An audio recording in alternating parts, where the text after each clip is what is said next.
Então a régua de Gauge vai titular ela com 70% da amplitude máxima. O que é amplitude máxima? Só para mostrar o que é amplitude máxima nesse vídeo aí, ó. Mostrando que o paciente fechou. Ó, isso aí vai fechar embaixo.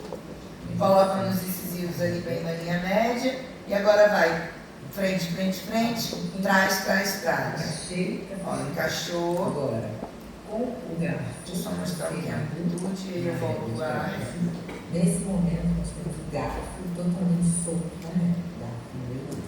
Nós vamos então fazer. Geralmente a gente usa o garfo número 2 e vai usar. Ó, o lábio tem que entrar.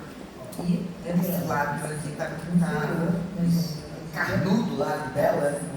Ó, a amplitude é de baixo. frente, frente, frente, trás, trás, trás. Esse é, ó, máxima protrusão, depois máxima retrusão. Vai fazer isso 3 vezes e vai calcular a amplitude.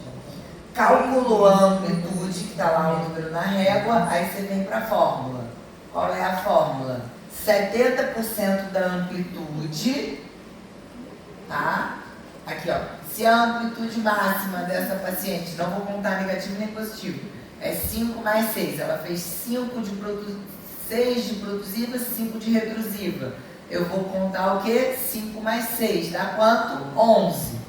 70% de 11 é 8.